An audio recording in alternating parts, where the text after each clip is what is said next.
नमस्कार दोस्तों, स्वागत है आपका स्टडी फॉर सिविल सर्विसेज में। वीडियो को पूरा देखिए। कोई भी आपका फीडबैक है, कोई सजेशन है, तुरंत वीडियो में कमेंट करके जरूर बताइए। अच्छा लगे तो वीडियो लाइक जरूर कर लीजिए और ऐसे वीडियो लगातार फ्री में पाने के लिए चैनल को तुरंत सब्सक्राइब कर लीजिए और बेल आइकन को जरूर टैप कर लीजिए ताकि आगे भी सारे वीडियो आपको मिलते रहे। यूट्यूब में फॉलो करते हैं तो प्लीज ये वाला फ्री टेलीग्राम चैनल जरूर ज्वाइन कर लीजिएगा। सारे नोटिफिकेशन, सारे अपडेट यहीं पे आते हैं, ध्यान रखिएगा। स्टडी फॉर सिविल सर्विसेज का कोई भी पेड ग्रुप अगर आपको ज्वाइन करना है तो सिर्फ 856480560606097523864455 यही नंबर है हमारे, सिर्फ जहां पे कॉल या व्हाट्सएप कर सकते हैं। इंस्टाग्राम पे हमारा पेज जरूर फॉलो कर लीजिएगा, study for civil dot services है। ट्विटर पे हमको जरूर फॉलो कर लीजिएगा, @स्टडी फॉर सिविल्स है। सारे क्वेश्चन अटेम्प्ट करिए और स्कोर अपना तुरंत कमेंट करके बताइए। नमस्कार दोस्तों, आप सभी का स्वागत है स्टडी फॉर एग्जाम्स में। दोस्तों, यह यूपीपीएससी एपीएस के टॉप 50 सीरीज का दूसरा वीडियो है। इससे पहले एक वीडियो आ चुकी है और उसका जो लिंक है इसी वीडियो कमेंट बॉक्स में पिन कर दिया गया है। जो लोग पहले वीडियो ना देखे हों वो लोग पहले वीडियो देख सकते हैं।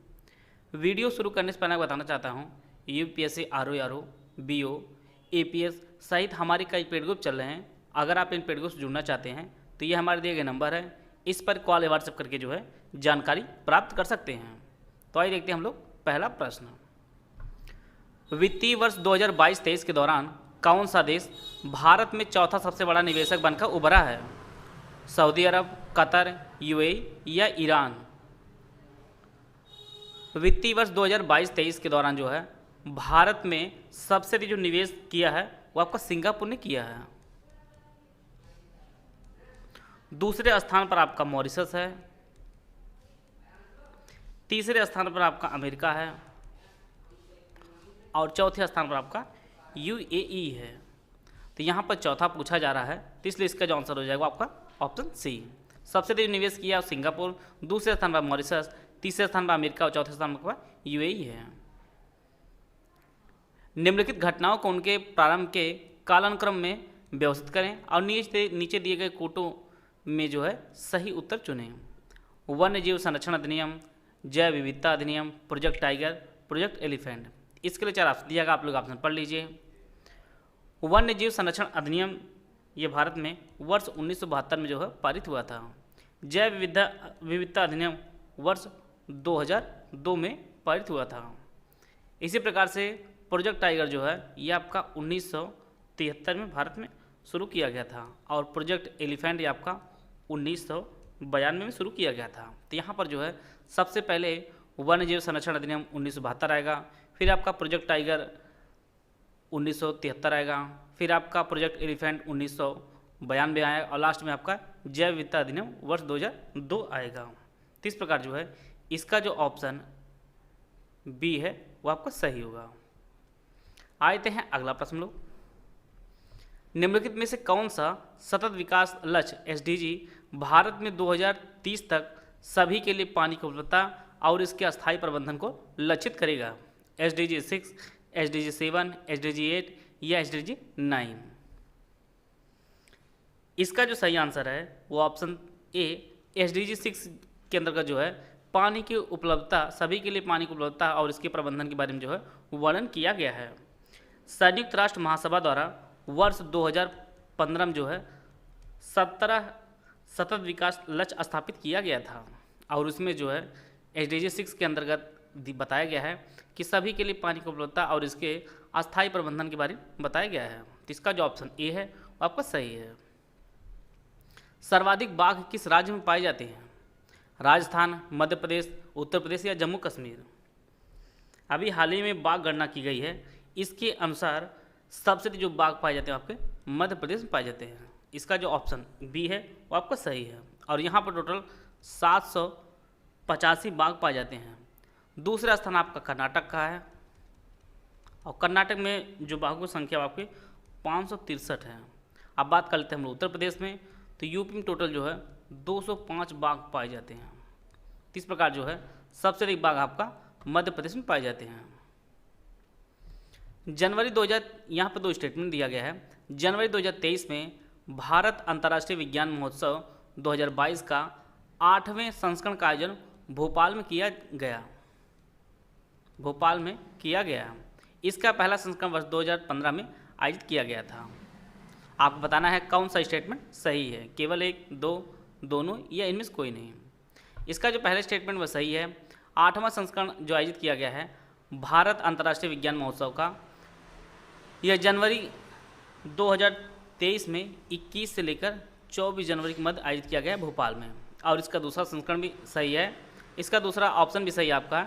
इसका जो पहला संस्करण आयोजित किया गया था वर्ष 2015 में इसका पहला संस्करण आयोजित किया गया था। तो इस प्रकार जो है इसके जो ऑप्शन सी है आपका सही है, दोनों स्टेटमेंट यहाँ पर सही है। अरुणा आसफ अली निम्नलिखित में से किस आंदोलन से संबंधित थी? असहयोग आंदोलन, सविनय अवज्ञा आंदोलन, व्यक्तिगत सत्याग्रह या भारत छोड़ो आंदोलन? अरुणा आसफ अली जो है यह भारत छोड़ो आंदोलन में जो है भाग ली थी। इसका जो आंसर डी है वो आपका सही है। और भारत छोड़ो आंदोलन आप लोग जानते हैं वर्ष 1942 में चलाया गया था। और अरुणा आसफ अली को ग्रैंड ओल्ड लेडी के नाम से भी जाना जाता है, जो भारत छोड़ो आंदोलन में सक्रिय भूमिका निभाई थी। 2.5 दिन का झोपड़ा कहाँ स्थित है? दिल्ली, अजमेर, जयपुर या पटना? 2.5 दिन का जो झोपड़ा है यह अजमेर में स्थित है और इसे जो है मोहम्मद गोरी के कहने पर कुतुबुद्दीन ऐबक ने बनवाया था और यह आपके अजमेर में स्थित है। यहाँ पर आपको सुमेलित करना है। एक तरफ परमाणु विद्युत संयंत्र हैं, दूसरी तरफ संबंधित राज्य दिए गए हैं। काकरा पार, कैगा, रावत भाटा और नरौरा राज्य आपके कर्नाटक, गुजरात, राजस्थान और उत्तर प्रदेश। इसके लिए 4 ऑप्शन दिया गया, आप लोग ऑप्शन पढ़ लीजिए। जैसा कि हम लोग जानते हैं काकरा पार ये आपके गुजरात में है, कैगा कर्नाटक में है, रावत भाटा आपके राजस्थान में है और नरौरा आपके उत्तर प्रदेश में स्थित है। तो इस प्रकार जो है इसका जो सही आंसर हो जाएगा वो आपका ऑप्शन डी इसका सही आंसर हो जाएगा। काकरा पार ये आपके गुजरात में, कैगा कर्नाटक में, रावत भाटा राजस्थान में और नरौरा आपके उत्तर प्रदेश में है। 15वें वित्त आयोग के अध्यक्ष कौन हैं? शांता कुमार, सी रंगराजन, YV रेड्डी या NK सिंह? इसका जो सही आंसर है वो ऑप्शन डी NK सिंह जो है ये 15वें वित्त आयोग के अध्यक्ष हैं। और वित्त आयोग एक जो है संवैधानिक निकाय है और इसका जो गठन किया गया था वह आर्टिकल 280 के अंतर्गत जो है इसका गठन किया जाता है वित्त आयोग का। और वित्त आयोग जो है अपनी रिपोर्ट ये आपके राष्ट्रपति को प्रदान करते हैं, राष्ट्रपति को जो है सौंपते हैं। और पहला वित्त आयोग का जो गठन किया गया था वह वर्ष 1991 में पहले वित्त आयोग का गठन किया गया था। अर्थात पहले जो वित्त आयोग के अध्यक्ष बनाए गए थे वो आपके KC नियोगी जी बनाए गए थे। KC नियोगी जो है यह पहले वित्त आयोग के अध्यक्ष बने थे। और 15वें वित्त आयोग के जो अध्यक्ष हैं वो आपके NK सिंह हैं। इसका जो ऑप्शन डी है वो आपका सही है। और इनका जो कार्यकाल होता है वह 5 वर्ष का होता है। ये सभी फैक्ट आप लोग नोट करते चलिएगा। यह एक संवैधानिक निकाय है और इसका जो वर्णन आपके आर्टिकल 280 में है। और यह जो अपनी रिपोर्ट वह राष्ट्रपति को सौंपते हैं। पहले जो वित्त आयोग बनाया गया था वह वर्ष 1951 बनाया गया था। इनका जो कार्यकाल होता है वह 5 साल का होता है। और KC नियोगी जो है पहले वित्त आयोग के अध्यक्ष बनाए गए थे। नींबू में डाईबैक रोग किस तत्व की कमी से होता है? मैग्नीशियम, कॉपर, पोटेशियम या कैल्शियम? इसका जो सही आंसर है वो ऑप्शन बी कॉपर की कमी जो है नींबू में डाईबैक रोग होता है। इसका जो ऑप्शन बी है वो आपका सही है। निम्नलिखित में से कौन सा ऊतक पौधे को सहारा देते हैं और भोजन संग्रहित करते हैं? यहाँ पे 4 ऑप्शन दिया गया, आप लोग ऑप्शन पढ़ लीजिए। पौधों को पैरेंकाइमा ऊतक सहारा देते हैं और भोजन संग्रहित करते हैं। इस प्रकार जो है इसका जो ऑप्शन बी है वो आपका सही है। NIRF का पूर्ण रूप क्या है? जो भारत में उच्च शिक्षा संस्थानों को स्थान देने की एक पद्धति है। यहाँ पर ऑप्शन दिया गया, आप लोग ऑप्शन पढ़ लीजिए। NIRF का जो पूर्ण रूप होता है वह नेशनल इंस्टीट्यूशन रैंकिंग फ्रेमवर्क इसका पूर्ण रूप है। इसका जो ऑप्शन सी है वो आपका सही है। NIRF का जो पूर्ण रूप नेशनल इंस्टीट्यूशन रैंकिंग फ्रेमवर्क इसका पूर्ण रूप है। यहाँ पर आपको बताना है कौन सा ही सुमिलित नहीं है। लाइसोसोम आत्महत्या की थैली, माइटोकॉन्ड्रिया कोशिका का ऊर्जा गृह, वर्णी लवक कोशिका का रसोई घर? केवल 1, केवल 2, केवल 3 या 1 और 2? आपको बताना कौन सही सुमेलित नहीं है। लाइसोसोम को आत्महत्या की थैली कहा जाता है, यह बात सही है। माइटोकॉन्ड्रिया को कोशिका का ऊर्जा गृह कहा जाता है, यह भी बात सही है। यहाँ पर तीसरा जो स्टेटमेंट वह सही नहीं है। वर्णी लवक जो है ये कोशिका का रसोई घर नहीं होता है, बल्कि हरित लवक को कोशिका का रसोई घर कहा जाता है। तो यह सही सुमेलित नहीं है, तो केवल इसका ऑप्शन 3 हो जाएगा। इसका जो ऑप्शन सी है वो आपका सही है। हरित लवक या क्लोरोप्लास्ट को जो है कोशिका का रसोई घर कहा जाता है। आते हैं अगला प्रश्न लोग। इनमें से किस पशु का जो है 3 कक्षीय हृदय होता है? स्क्वालिडियोन, सालामेंडर, कबूतर या मानव? तो इसका जो सही आंसर है, सालामेंडर का जो हृदय होता है वह 3 कक्षीय होता है। इसका जो ऑप्शन बी है वो आपका सही है। मानव हृदय जो है वह 4 कक्षीय होता है और इसमें दो आलिंद और 2 निलय होते हैं। तो इसका जो ऑप्शन बी है वो आपका सही है। कबूतर में भी 4 कक्षीय होता है हृदय आपका। ग्लोबल वार्मिंग में सर्वाधिक मात्रा में कौन सी गैस योगदान देती है? कार्बन डाइऑक्साइड, मीथेन, क्लोरोफ्लोरोकार्बन या नाइट्रोजन ऑक्साइड? तो ग्लोबल वार्मिंग में जो सर्वाधिक मात्रा में योगदान देती है वो आपकी CO2 होती है। इसका जो ऑप्शन ए है वो आपका सही है। उत्तर प्रदेश परिवार कल्याण कार्ड में कुल कितने अंक हैं? 10, 12, 14 या 15? उत्तर प्रदेश के प्रत्येक परिवार को जो है एक उत्तर प्रदेश परिवार कल्याण कार्ड जारी किया गया है और इसमें टोटल 12 अंक हैं। इसका जो ऑप्शन बी है वो आपका सही है। फीफा विश्व कप 2026 कहाँ आयोजित किया जाएगा? कतर, रूस, UAE या इनमें से कोई नहीं? फीफा विश्व कप 2026 का जो आयोजन किया जाएगा वह आपका अमेरिका, कनाडा और मैक्सिको, यह 3 देशों के संयुक्त इसकी जो है मेज़बानी करेंगे। तो इसका जो ऑप्शन डी है वो आपका सही होगा, इनमें से कोई नहीं। फीफा विश्व कप 2026 जो आयोजन है वह अमेरिका, कनाडा और मैक्सिको जो है ये संयुक्त रूप से इसका आयोजन करेंगे। आते हैं अगला प्रश्न लोग। उत्तर प्रदेश के निम्नलिखित जिलों में कौन से जिले राष्ट्रीय राजधानी क्षेत्र में सम्मिलित हैं? यहाँ पर 4 जिले दिए गए हैं, बुलंदशहर, हापुड़, बागपत, शामली। इसके लिए 4 ऑप्शन दिएगा, आप लोग ऑप्शन पढ़ लीजिए। राष्ट्रीय राजधानी क्षेत्र में उत्तर प्रदेश के टोटल 8 जिले शामिल हैं। इनमें आपका मेरठ है, गाजियाबाद, गौतम बुद्ध नगर, बुलंदशहर, हापुड़, बागपत, शामली, मुजफ्फरनगर। तो टोटल जो है उत्तर प्रदेश के 8 जिले शामिल हैं, NCR में हैं। तो इनमें आपका बुलंदशहर भी है, हापुड़ भी है, बागपत भी है, शामली भी है। तो इसका जो ऑप्शन डी है वो आपका सही है। NCR का टोटल जो क्षेत्रफल का भी प्रश्न आपकी परीक्षा में पूछ सकता है।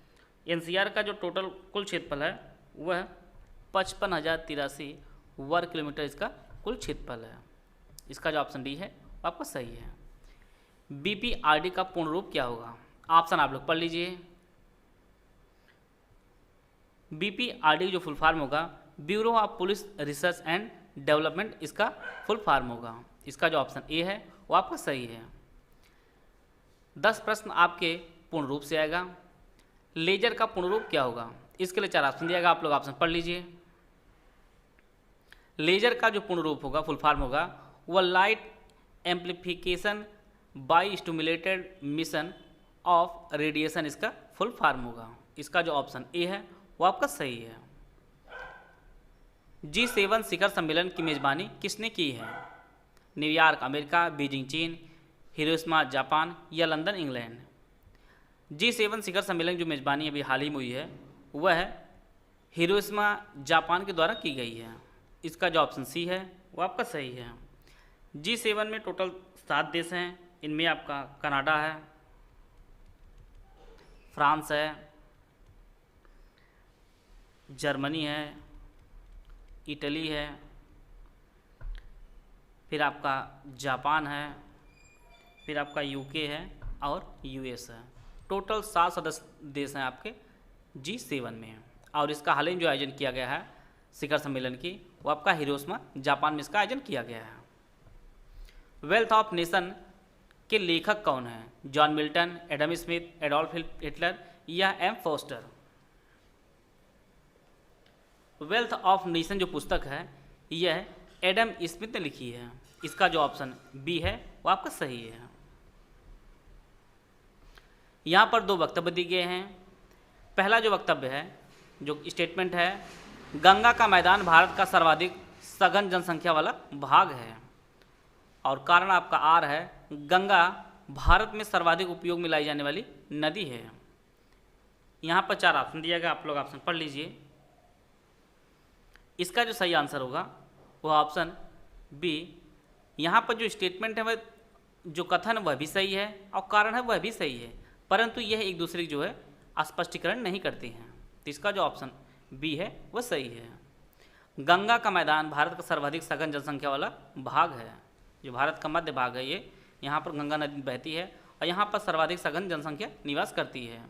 और गंगा का जो उपयोग होता है वह सभी नदियों में सबसे अधिक होता है। तो इस प्रकार जो है इसका जो ऑप्शन बी है, दोनों स्टेटमेंट, दोनों एक कथन और एक कारण दोनों आपका सही है।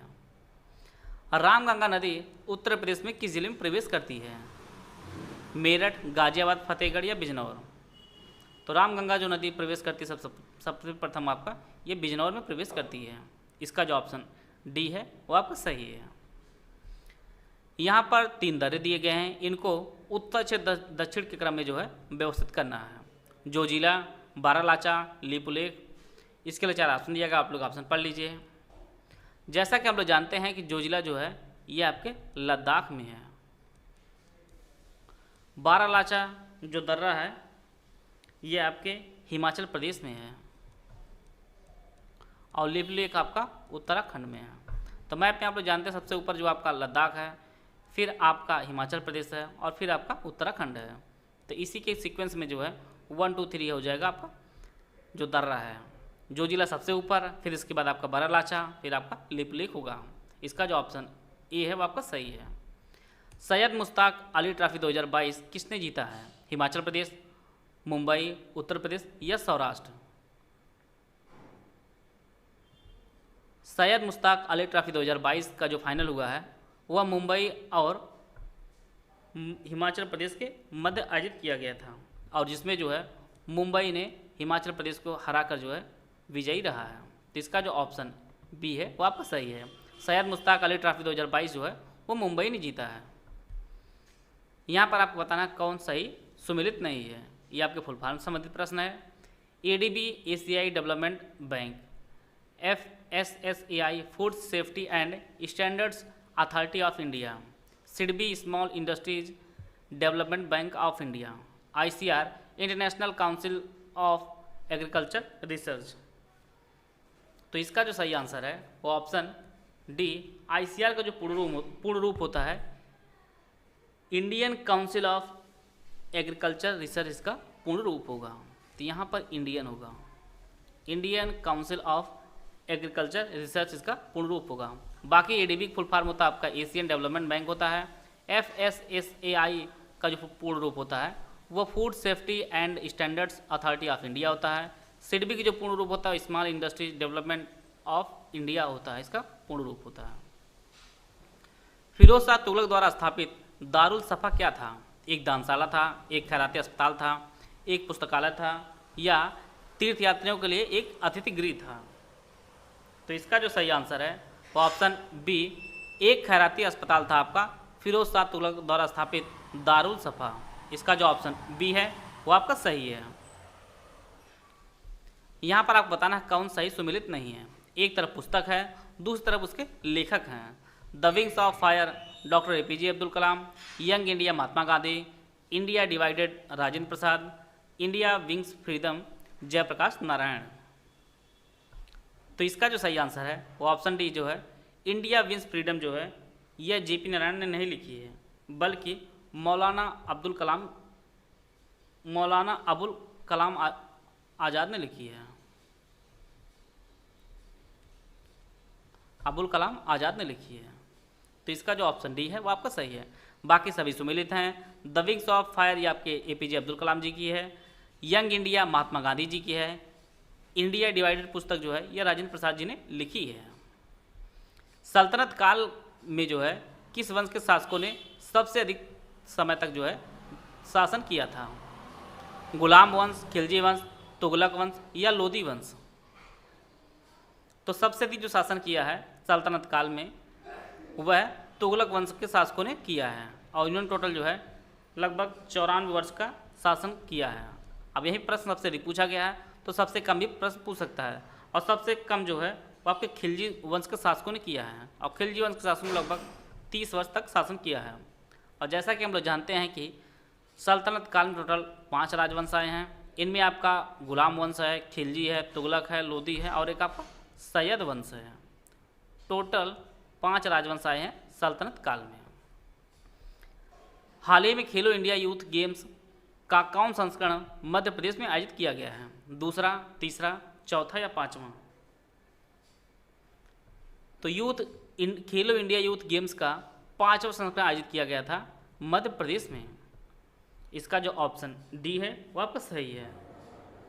इसे जो है 30 जनवरी से लेकर 11 फरवरी के मध्य 2023 के मध्य जो है इसे मध्य प्रदेश में आयोजित किया गया था।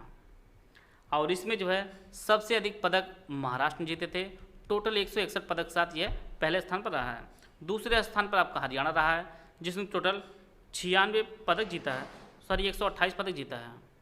128 पदक जीता है हरियाणा ने। और तीसरे स्थान पर आपका मध्य प्रदेश रहा है, जो आयोजक रहा है, और इसने टोटल 96 पदक जीता है। तो 161 पदक के साथ महाराष्ट्र पहले स्थान पर है, 128 पदक के साथ हरियाणा दूसरे स्थान पर है, और मध्य प्रदेश आपका 96 पदकों के साथ तीसरे स्थान पर रहा है। अभी आईपीएल का सीजन खत्म हुआ है। आईपीएल 2023 में जो है पर्पल कैप किसे मिला है? रविंद्र जडेजा, युजवेंद्र चहल, मोहम्मद शमी या मोइन खान? जैसा कि हम लोग जानते हैं कि पर्पल कैप जो है जो सबसे अधिक विकेट लेता है उसे पर्पल कैप दी जाती है। और सबसे अधिक आईपीएल जो 2023 का समाप्त हुआ है उसमें मोहम्मद शमी ने सबसे अधिक विकेट लिया है, और टोटल इन्होंने 28 विकेट लिया है। और इसीलिए जो है मोहम्मद शमी को पर्पल कैप दिया गया है। एक तो गेंदबाज हो गए, दूसरे आपके बैट्समैन होते हैं। बैट्समैन को ऑरेंज कैप दी जाती है, ऑरेंज कैप। और ऑरेंज कैप दी गई है शुभमन गिल को, जिन्होंने टोटल 890 रन बनाए हैं। शुभमन गिल। आईपीएल का यह जो है 16वां संस्करण था, और पहला जो आईपीएल हुआ आपका 2008 में हुआ था। टोटल 10 टीमों ने भाग लिया था, और इसमें जो विजेता टीम रही है आईपीएल 2023 में वो आपका सीएसके रही है, जिसके कप्तान धोनी जी रहे हैं। और इनके विपक्ष में जो फाइनल खेला गया था वह आपके हार्दिक पांड्या कप्तान रहे हैं गुजरात टाइटंस के। तो विजेता टीम आपकी सीएसके रही है और उप विजेता आपकी गुजरात टाइटंस रही है। टोटल 10 टीमों ने भाग लिया है। इसका जो ऑप्शन सी है वो आपका सही है। और आईपीएल 2023 का जो प्रायोजक रहा वो आपका टाटा रहा। ये सभी फैक्ट आप लोग नोट कर लीजिएगा। कौन सही सुमेलित नहीं है? Sachin Tendulkar playing it my way, Jawaharlal Nehru glimpses of world history, Alberuni Kitabul Hind, VD Savarkar the Indian struggle. Playing it my way जो पुस्तक है ये सचिन तेंदुलकर ने लिखी है। ग्लिम्सेस ऑफ वर्ल्ड हिस्ट्री जो पुस्तक है जवाहरलाल नेहरू जी ने लिखी है। किताबुल हिंद की रचना अलबरूनी ने की है। और द इंडियन स्ट्रगल जो पुस्तक है यह वीडी सावरकर ने नहीं लिखी है, बल्कि सुभाष चंद्र बोस जी ने इस पुस्तक को लिखा है। तो इसका जो ऑप्शन डी है वो आपका सही होगा। यहाँ पर आपको बताना है कौन सही सुमेलित नहीं है। बेलम गुफाएं आंध्र प्रदेश, खंडगिरी गुफाएं मध्य प्रदेश, वरा गुफाएं तमिलनाडु, मौमलू गुफाएं मेघालय। बेलम गुफाएं आपके आंध्र प्रदेश में हैं, वरा गुफाएं तमिलनाडु में हैं, मोमलू गुफाएं आपके मेघालय में हैं, खंडगिरी गुफाएं आपके मध्य प्रदेश में नहीं हैं, बल्कि यह जो है यह आपके उड़ीसा में है। तो इसका जो ऑप्शन बी है वो आपका सही हो जाएगा। जुलाई 1946 में सृजित की गई कांग्रेस की विशेषज्ञ समिति के सदस्यों में निम्नलिखित में से कौन शामिल नहीं था? बी आर अम्बेडकर, के एम मुंशी, हुमायूं कबीर या केटी शाह? संविधान सभा के लिए सामग्री तैयार करने के लिए विशेषज्ञ समिति का गठन किया गया था और इसमें जो है अरोड़ा आसफ अली, के संथानम, के एम मुंशी, हुमायूं कबीर, केटी शाह ये सभी शामिल थे। इसमें बी आर अम्बेडकर जी शामिल नहीं थे। तो इसका जो ऑप्शन ए है वो आपका सही है। थेरवाद निम्नलिखित में से किसका एक उप संप्रदाय है? हीनयान, महायान, दिगंबर या इनमें से कोई नहीं? तो थेरवाद जो है यह बौद्ध धर्म के हीनयान का एक उप संप्रदाय है। इसका जो ऑप्शन ए है वो आपका सही है। काली नदी से तीस्ता नदी तक का हिस्सा कौन सा हिमालय कहलाता है? हुमायूं, पंजाब, नेपाल या असम? काली और तीस्ता नदी का जो हिस्सा है उसे नेपाल हिमालय के नाम से जानते हैं हम लोग। बाकी सिंधु और सतलज के मध्य जो हिमालय है उसे हम लोग कश्मीर हिमालय के नाम से भी जानते हैं। इसके पश्चात आता है आपका सतलज और काली। सतलज और काली नदी के बीच की जो क्षेत्र है उसे हम लोग कुमायूं हिमालय के नाम से जानते हैं। और अंतिम आपका आता है तीस्ता और दिहांग। तीस्ता और दिहांग हिमालय, दिहांग नदी जो है इसके मध्य क्षेत्र जो आता है उसे हम लोग असम हिमालय के नाम से जानते हैं। नदियों के आधार पर जो है हिमालय का वर्गीकरण किया गया है। तो इसका जो ऑप्शन सी है वो आपका सही हो जाएगा। एक तरफ राजधानी दी गई है, दूसरी तरफ जो है वंश दिया गया है। चोल, पांड्य, चेर, पल्लव, वंची, तंजौर, कांचीपुरम, मदुरई दी गई है। इसको आपको सही सुमिलित करना है। चोल वंश की राजधानी आपकी तंजौर रही है, पांड्य राज्य की राजधानी आपकी मदुरई रही है, चेर की ये आपकी वंची रही है और पल्लव की आपकी कांचीपुरम रही है। तो इस प्रकार जो है इसका जो ऑप्शन सी है वो आपका सही है। चोल की राजधानी तंजौर रही है, पांड्य की मदुरई और चेर की आपकी वंची रही है और पल्लव की कांचीपुरम रही है। भारतीय राष्ट्रीय कांग्रेस के त्रिपुरी अधिवेशन में वर्ष 1939 में सुभाष चंद्र बोस को कांग्रेस का अध्यक्ष चुना गया था। आपको बताना है त्रिपुरी यह जगह कहाँ पर है? कलकत्ता में, पुणे में, जबलपुर में या अहमदाबाद में? त्रिपुरी जो जगह है ये आपके जबलपुर में है और यहीं पर जो है अधिवेशन हुआ था वर्ष 1939 का, जहां पर सुभाष चंद्र बोस जो है अध्यक्ष चुने गए थे इंडियन नेशनल कांग्रेस के। इसका जो ऑप्शन सी है वो आपका सही है। निम्नलिखित में से किस धर्म को राष्ट्रीय अल्पसंख्यक का दर्जा नहीं दिया गया है? मुस्लिम, ईसाई, सिख या हिंदू? तो हिंदू जो है यह बहुसंख्यक हैं भारत में, इन्हें जो है अल्पसंख्यक का दर्जा नहीं दिया गया है। बाकी आपका मुस्लिम, ईसाई और सिख जो है यह राष्ट्रीय अल्पसंख्यक में शामिल हैं। तो इसका जो ऑप्शन डी है वो आपका सही है। आशा है आप सभी को बहुत कुछ जानने को मिला होगा। वीडियो अगर आपको अच्छा लगा तो लाइक कर सकते हैं, चैनल सब्सक्राइब कर लीजिए। मिलते हैं हम लोग नेक्स्ट वीडियो में। जय हिंद, जय भारत।